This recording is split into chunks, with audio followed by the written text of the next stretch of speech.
59 нечии синови, керки, внуци, братучеди на прагот на младоста, некои се уште деца, синоќа се дотераа на шминка и весели заминаа на концерт.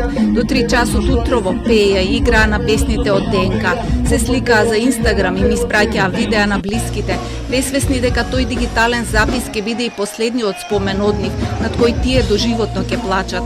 Една искра по која следеа и други.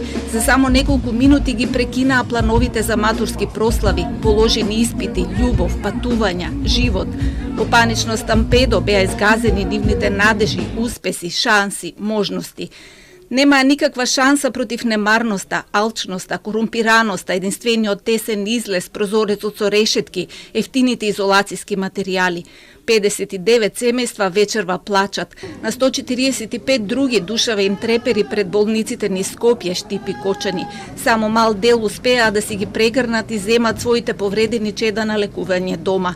20 останаа пред болничките кревети во клиничкиот центар, 20 во ГОП 8 септември, 21 во Свети Наум Охридски, 20 во клиничката болница во Штип, 7 во Кочанската болница, 2 на токсикологија, 44 ги испратија во неизвестност во рацете на странски доктори, 17 во Србија, 14 во Бугарија, 9 во Турција, 4 во Грција. Нокеска и утре наутро 4 ќе заминат за Хрватска и 4 во Романија. Има можност по 4 лица да заминат и за Словенија и Унгарија, како и 6 во Австрија. Има неколку пациенти кои што имаат потреба за кислород, меѓутоа ја мислам дека сите се во стабилна состојба и надвор од животна опасност. Меѓутоа, овие се ситуации кои што не се предвидливи. Значи, сега кажуваме дека е стабилно, секогаш во секој момент знаат да развијат едем и да проблематизираат и да развијат други синдроми кои што може да бидат проблематични. Меѓутоа, ја ве известувам за состојбата актуелно како е. Утре во Македонија ќе пристигнат и специјалисти за изгореници од Израел, Белград и од Прага, кои ќе им помогнат на домашните медицински тимови. Во меѓувреме состојбата ја следи конзилиум од домашни лекари. Пациентите кои беа опатени во Папа Николау во Солун се пристигнати, се стабилни и веќе почнува нивниот третман таму. За нив имаме конфирмација дека се стабилни.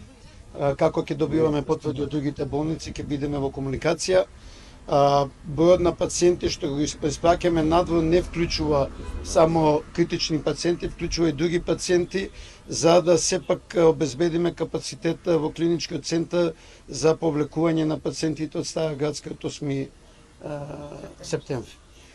Со пристигнувањето на тимовите ноќеска се надам од Чешка, од ВМА и од Израел, тие што ќе бидат тука ќе добијат максимална нега и на идеја сме како ќе биде планот да како излегуваат пациентите од клиничкиот центар да префрламе пациенти од Штип.